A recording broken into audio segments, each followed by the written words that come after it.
Everyone's talking about Pierre Poilievre and the 2025 budget, but nobody's talking about the Bloc Quebecois. And honestly, their demands might be the least realistic part of the entire budget. Here's what the Bloc wants: strict deficit limits, no new major federal funding, and every dollar going to Quebec in areas they say Ottawa shouldn't control. On paper, that sounds like responsibility or fiscal discipline, but look a little deeper. And it's not about building Canada, it's about shrinking it. And this is what the Bloc's doing. Now let's go to the main screen, and here's an interview with the deputy leader. Jean-Denis Garon is the Bloc Quebecois critic for finance. He joins us now. Monsieur Garon, thank you for taking the time. Good evening. Thanks for having me. So the government has all but ignored the terms that the Bloc Quebecois set out for this budget. I'm wondering what you make of that kind of response from the government. Well, first I have to say that it's all but a generational budget. It's a budget with a huge deficit, almost 80 billion. And I tend to think that the deficit in the end is going to be larger than that, because the minister didn't find all the ways he says, by which he says he's going to reduce deficits. A lot of new spending, and as you said, not so much spending in the right places. And as you know, the Bloc Québécois, we've been very transparent. We've published our demands to the minister and to the government a month ago. There were 6 of them. And when we do the accountancy of that, because at the Bloc we can do proper accountancy, rather the opposite than the minister in his budget, well, we realized that absolutely none of our demands have been met. None of them have been met, although the budget does set out some provisions that could benefit Quebec, among them the National Infrastructure Program, a Clean Tech Investment Fund, a housing, a recommitment to the Official Languages Act. Are you willing to support the budget on those issues alone? I understand. Yes. Let us take these things one by one. When you're talking about the infrastructure projects, this morning the prime ministers of the provinces and of Quebec asked the government to invest in infrastructure, in new money in infrastructure, 100 billion over 10 years. When you take away the money that was already there in that budget, we have $9 billion over 5 years. And within this, you have $5 billion for building hospitals. And as you may know, nowadays, you don't even build one hospital from coast to coast with $5 billion. So this is not what we call a big gain for Quebec. When you talk about clean tech, we ask for the abolition of all public subsidies and tax credits to the oil and gas sector. We don't have that. And when you look at the amounts that have been proposed for the environment, and you took away all those rare minerals, all the money that's going to be channeled, the rare minerals strategy, there are $4 million, not billion, $4 million left to protect the environment over 5 years.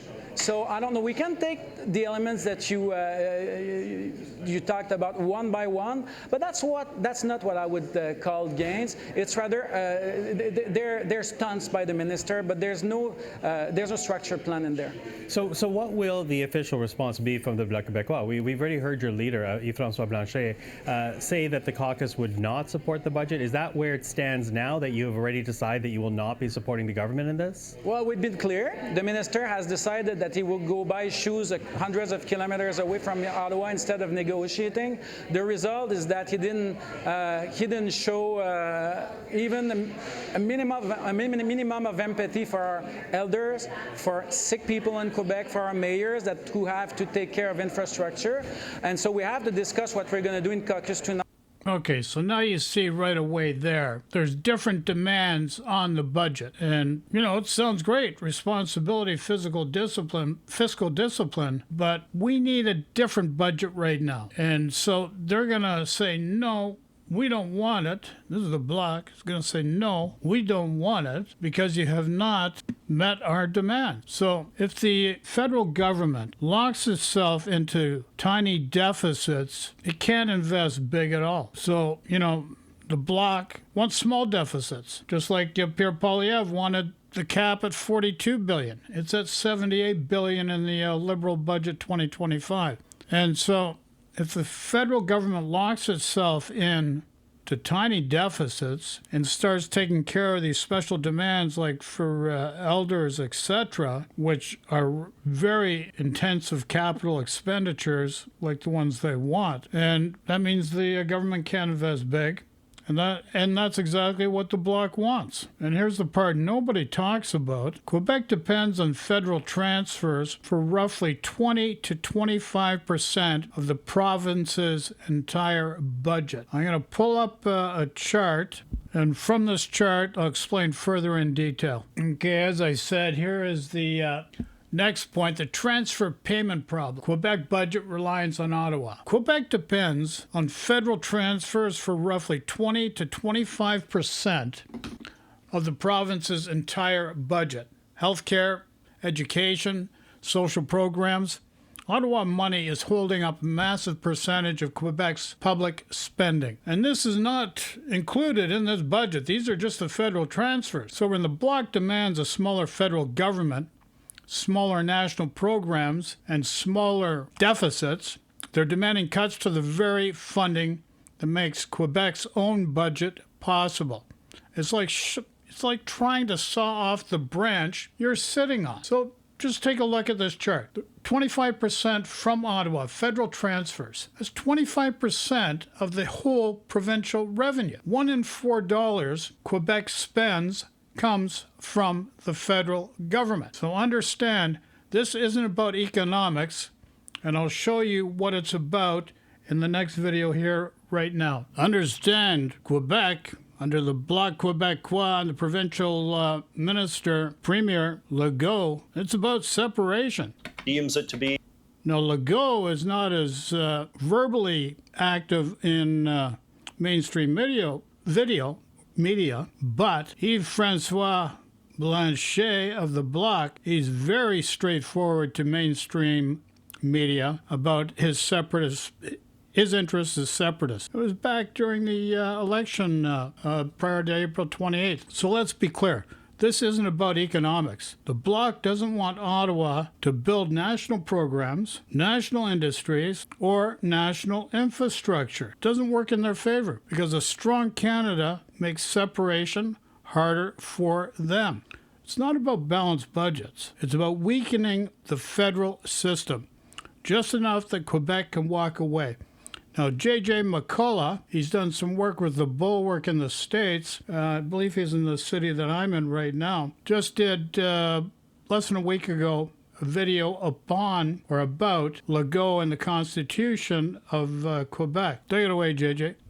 Pertaining to a matter under Quebec's jurisdiction. Section 5, Part 2, meanwhile, says that the Quebec Prime Minister has the right to appoint Quebec's senators to the Canadian Senate, as well as the 3 Quebec judges who sit on the Canadian Supreme Court, all of whom are currently appointed by the Prime Minister of Canada. What all this adds up to is a dramatically new Canada, in which we go from being a country of 10 equal provinces to a country of 9 provinces and this other thing that exists within our borders, and basically does whatever it wants. It will obey Canadian laws when it feels like it and reject them when it doesn't. But one thing it definitely won't do is reject any revenue it gets from Canada. It's pretty telling that, as far as I can see, no part of... You made a good point there. They demand strict limits on federal spending while also demanding more money be sent directly to Quebec, without national programs and without federal oversight. That's not fiscal responsibility, that's fiscal extraction. Building the Free State of Quebec involves divorcing itself from any of the funding streams that the federal entity currently provides Quebec, which according to their most recent provincial budget is set to hit $32 billion in the next fiscal year, or about 20% of Quebec's total revenue. So I really don't know how to describe this particular project of Premier Legault's other than a breathtakingly arrogant and titled attempt to exploit and manipulate a country that he clearly feels very little loyalty to, yet is too cowardly and cynical to actually abandon. Canada's constitution is rather notoriously difficult to change. To modify anything substantial, there has to be a pretty broad consensus among most of the provincial governments. This is designed to ensure that when fundamental changes are made to Canada's political system, changes that affect things like the rights of citizens or our democratic procedures and checks and balances, those changes enjoy the buy-in of a diverse set of shareholders in Canadian society. And that bar is so high that only one constitutional amendment has been passed in the 40 years that this amending process has been in place. Understand, if Canada followed the Bloc's demands, we'd be powerless to respond to Trump's tariffs. Also, with the budget being reduced, 78 billion, people think that's a lot. They want to reduce it to 42, maybe even less if they can get away with it. But even 78, from my point of view, is low under the circumstances and the challenges we're facing right now because of the effect of the Trump tariffs. And even if those tariffs were lifted by the Supreme Court, that's going to take a while to get straightened out in the United States Congress, etc., etc. And the global impact and the restructuring back, it's just not going to take, it's not an overnight thing. It's not instant noodles. Who wants instant? Everybody wants instant noodles. Instant fix. There's no instant fix for this. And this is what you have to understand. Now, the Bloc, no major industrial strategy, no national investment in innovation, no plan to compete globally. Just small budgets until the economy falls behind, which serves nobody. Serves nobody. Canada needs to take a different direction, rebuild a new economy where we're independent of any extraneous influences to the degree that we allowed before, and especially intertwined to the degree that we were with the reliance in the United States. Back to JJ here. This fact has been of particular frustration to a string of nationalist governments in Quebec, which, like I said earlier, have all tended to share a consensus that Quebec needs more powers to do more of what it wants, which in turn reflects the opinion of a pretty broad consensus of Quebec voters. And in the face of this daunting challenge to change the Canadian system, Premier Legault has built his political brand on the equivalent of offering voters cake and ice cream instead of diet and exercise. His theory was that if Quebec just did things, if it just ignored Canadian law and just said it had new powers without going through any sort of proper process for obtaining them, the Canadian political establishment would probably be too passive to push back. And that assumption does appear to have been borne out. Both of Canada's main national political parties, the Liberals and the Conservatives, have shown basically no interest in speaking out against anything that Premier Legault has done over the years. At worst, they ignore him. At best, they nervously praise him, like Bart's family does in that one episode of The Simpsons where he has the superpowers. Oh, there, that's better. Much better. Oh, good. The curtains are on fire. It's good that you made that awful thing, Bart. And this is because both of the national parties really want Quebec voters to like them. The Liberal Party is very dependent on Quebec votes to win elections, owing to the province's more left-wing tilt on a number of issues. The Conservative Party is not, but they are still obsessed with winning votes there anyway, for what I would describe as insecure patriotic reasons. The party really doesn't want to be thought of as one that French-Canadian voters don't like, even though they don't. So Legault is either praised for being such a staunch champion of the proud Quebec people, or just ignored in order to avoid inflaming him more. And in my opinion, this makes Canada's political establishment quite complicit in the slow erosion of our national constitution and the transformation of Canada into a country with a much more arbitrary rule of law. Now, what does your average Canadian think about all of this? Well, the short answer is not much. Though about 2 out of 10 Canadians live in Quebec, that still means that 80% do not. And I feel it's become a place that's gotten pretty easy to ignore. Successive Quebec governments have explicitly tried to build their province into a much more insular, isolated sort of place. Migration from other provinces tends to be very low, in large part because of how strict and off-putting their French-only language laws for everything are. Quebec's near total rejection of the mainstream Canadian political party system It's likewise made Quebec politics feel increasingly exotic and complicated, and I feel like the Canadian news media just doesn't cover Quebec stuff all that much. The 80% of non-Quebec Canadians, of course, have no shortage of problems of their own to deal with these days. Significant problems involving stuff like jobs and the cost of living, which make Quebec's dissatisfaction with the Canadian political system a concern of pretty low priority by comparison. And I'm sorry to say that I think it is also true that to the extent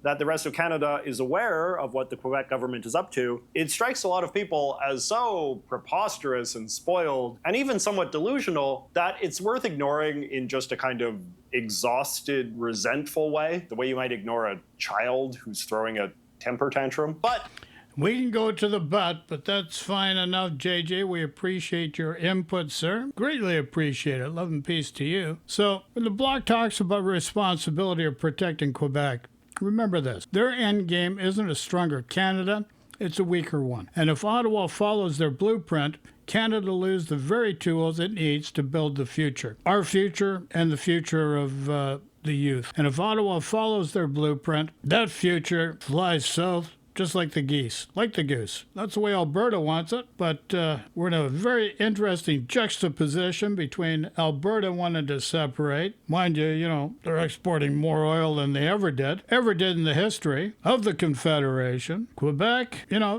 they think it's always greener on the other side of the fence, which it's a false narrative. So small budgets might win political points, but they don't build countries. I'll maybe do a smaller video explaining the history of Upper Canada and Lower Canada. Lower Canada is Quebec, going back to the Treaty of Paris of 1783, to give you some insight leading up to the BNA Act of 1843 and Confederation of 1867. So, love and peace to everybody. Take care. We'll talk to you all soon. Ciao for now. Canada, the U.S., two countries, totally different politics, but we share a border, a media space, and a lot of the same problems. I'm Michael J, and this is Borderline Politics, where we cut through the cliches and compare real policy, culture, and power on both sides of the 49th parallel. From free speech to healthcare, housing to populism.